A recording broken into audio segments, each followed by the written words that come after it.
बिस्मिल्लाहिर्रहमानिर्रहीम। आज हम सीबवैह के बारे में जानेंगे और ये वो बंदा है जिसने इल्म नहव पे सबसे पहले किताब लिखी है।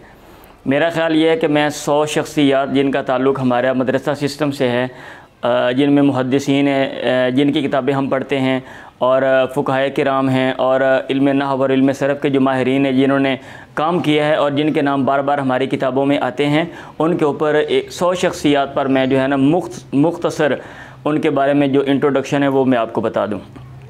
तो आज हम सबसे पहले सीबवैह के बारे में हम जो है वो जानेंगे, और मैं यहाँ पे जो है वो डेट्स वो मेंशन करूँगा, और डेट्स में जो इमाम बुखारी रहमहुल्लाह हैं इनको जो है ना वो बेस बना के इमाम बुखारी के जो तारीख़ वफ़ात है, क्योंकि जो हदीस जो उलूम व फ़नून है उनका ताल्लुक़ कुरान और हदीस के साथ है। कुरान तो शुरू में कंपाइल किया गया था, लेकिन जो हदीस हैं वो तकरीबन 150-200 साल बाद, और हदीस की किताबों में जो बेस्ट 1 किताबें हैं वो 6 किताबें हैं। सही बुखारी है, मुस्लिम है, अबू दाऊद है, नसाई है, तिरमिज़ी है, इब्न माजा है, और इन किताबों में जो सबसे मुमताज़ है वो सही बुखारी है। तो ताकि याद रहे और ये चीज़ हमारे सामने आए कि जो उलूम व फ़नून जो लिखे गए, जो उसूल हदीस की किताबें लिखी गई, उसूल फ़िक़्ह की किताबें लिखी गई, वो हदीस की किताबों से आया। जो उलूम व फ़नून है वो कितनी देर बाद में उन पर काम शुरू हुआ, या कितनी देर पहले, या कितनी देर उनके साथ शुरू हुआ। तो चलते हैं सीबवैह की तरफ। मैं हर लेक्चर जो है ना वो बिलखुसूस इंतहाई मुख्तसर अंदाज में जो है वो बातें बताऊँगा, जिसमें जो है तारीख़ पैदाइश और तारीख़ वफ़ात होगी, और उस बंदे का एरिया होगा, बंदे का दौर होगा, और उसकी जो मारूफ़ किताबें होंगी वो होंगी, ताकि तालिब इल्मों को जनरल नॉलेज भी हो, और ये भी हो कि भाई हम जो किताबें पढ़ रहे हैं इनके जो लिखने वाले हैं वो कब गुज़रे हैं, या ये जो किताबें पढ़ रहे हैं ये कौन से इर्तिकाई मराहिल से ये तय करके आई हैं, और कब सबसे पहले इसके ऊपर काम शुरू हुआ था।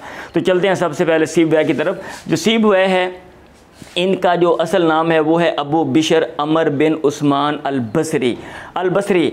ये अल-बसरा में चूँकि इन्होंने लंबा अरसा गुजारा इसलिए अल-बसरी मशहूर हो गए। अदरवाइज़ इनकी जो पैदाइश है वो है शिराज़ की, और शिराज़ ईरान का शहर है। ईरान का शहर है शिराज़, और आज ये इस दौर में ये 5वां बड़ा शहर है शिराज़ ईरान का। तो इनकी जो पैदाइश हुई है वो 760 ईस्वी में हुई है, और पैदाइश कहाँ पे हुई थी? शिराज़ में, और जो वफ़ात हुई है वो 790 ईस्वी में हुई है, और वफ़ात कहाँ पे हुई थी? ये भी शिराज़ में, लेकिन बाद लोगों ने कहा वफ़ात हुई है बसरा में। अब जहाँ तक वफ़ात का ताल्लुक़ है, इसकी डेट का ताल्लुक़ है कि आया ये 30 साल की उम्र में फ़ौत हो गए, तो इसमें माहिरीन का इख्तिलाफ़ है। कुछ लोग कहते हैं कि ये 32 साल की उम्र में फ़ौत हुए, और कुछ लोगों ने कहा 36 साल की उम्र में, कुछ ने कहा 40 साल की उम्र में। तो मैंने वो जो 790 है वो लिख दिया है, आपके दूसरे अक़वाल भी आपके ज़हन में रहने चाहिए। और इससे क्या बात समझ आती है? इमाम बुखारी की जो पैदाइश है वो हुई है 810 ईस्वी में, और ये बंदा जो है वो इमाम बुखारी की पैदाइश से 20 साल पहले ये फ़ौत हो गया, और इन्होंने जो काम किया नहव के ऊपर पहली किताब लिखी वो इमाम बुखारी की पैदाइश से भी पहले लिखी गई थी। ये चीज़ आपके ज़हन में रहनी चाहिए। तो इसका जो तीसरी जो बात है वो है इसके दौर की, तो ये अब्बासी दौर का है, क्योंकि अब्बासी दौर जो है वो 750 से शुरू होता है और 1517 तक ये अब्बासी दौर रहता है। आपको ये ज़हन में रहना चाहिए कि इस्लाम की जो तारीख़ है वो बेसिक 3 अदवार पे मुश्तमिल है। पहला दौर खिलाफत राशिदा का है, और खिलाफत राशिदा 632 से लेके 30 साल पर मुश्तमिल है, तो 662 तक आप चले जाएँ। और खिलाफत राशिदा के बाद उमवी दौर है, और वो 662 से लेके 750 तक है, और 750 से लेके 1517 तक आगे अब्बासी दौर है। और इस बंदे के बारे में जो हमें मालूमात मिली हैं ये सबसे पहले कब मिली हैं? ये इब्न नदीम और इब्न खलकान ने सबसे पहले इस बंदे के बारे में लिखा है, और इब्न खलकान जो राइटर कब आया? ये 932। इसका मतलब ये है कि 150 साल के बाद इब्न ये जो नदीम है, इब्न नदीम 150 साल के बाद ये आया है, इसने उसके बारे में लिखा। फिर उसके बाद इब्न खलकान तकरीबन 400 साल के बाद आया, ऊपर मैंने मेंशन कर दिया है। ये 932 में ये पैदा हुआ बंदा, और इब्न खलकान ये 1211 में ये पैदा हुआ। हुसूल इल्म का सफ़र सीबवैह ने किधर किधर किया है? तो उसूल इल्म के लिए ये बसरा में गए हैं और बगदाद में गए हैं, और आपकी बात ज़हन में ये बात रहनी चाहिए कि बसरा और बगदाद जो हैं ये इराक़ के शहर हैं, और जो शिराज़ है ये ईरान का शहर है।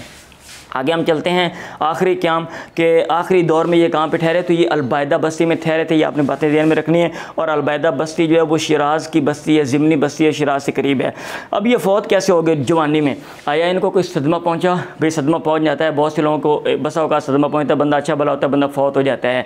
जैसा कि अभी हालिया दौर में अभी रिसेंटली डॉक्टर आमिर लियाकत साहब जो हैं उनका एक मसला बन गया, और उनके साथ जिसने शादी की थी और उसने उल्टे सीधी मतलब हरकतें की, जिसके सदमे की वजह से, जो ज़ाहिर लगता है सदमे की वजह से और स्ट्रेस और डिप्रेशन की वजह से जो है वो डॉक्टर आमिर लियाकत साहब जो है वो फ़ौत हो गए।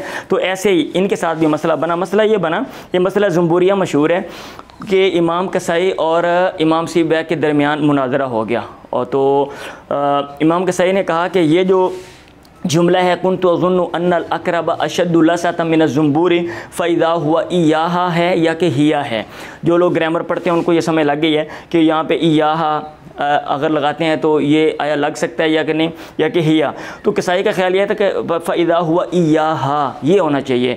तो सीबैक ने कहा नहीं, ये ज़मीर मनसूब जो है वो मुनफसिल है, तो यहाँ पे जो है ना वो ज़मीर मनसूब मुनफसिल नहीं लगेगी बल्कि मरफू जो मुनफसिल है वो लगेगी।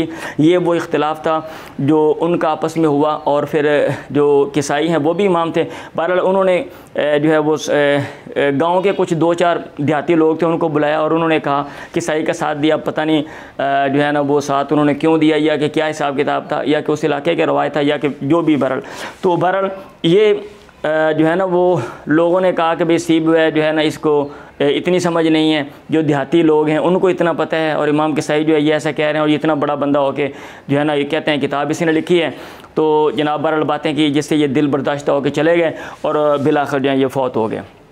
तो आखिरी जो चीज़ है वो इनकी जो किताबें हैं, इनके बारे में कौन सी किताबें लिखी हैं, तो इनकी एक ही मशहूर किताब है और वो अल किताब है, जो नहव पे सबसे पहले लिखी गई है और बहुत ही टफ़ है और काफ़ी लेंथी है, जिसकी वजह से एक रास्ता हमवार हुआ और आने वालों ने जो है ना उसकी नकाली करते हुए और उस राह पर चलते हुए और किताबें लिखी और आसान करके लिखी और उनको मुख्तसर जो है ना वो क्या कहते हैं मुख्तसर करके और इख्तिसार के साथ लिखा।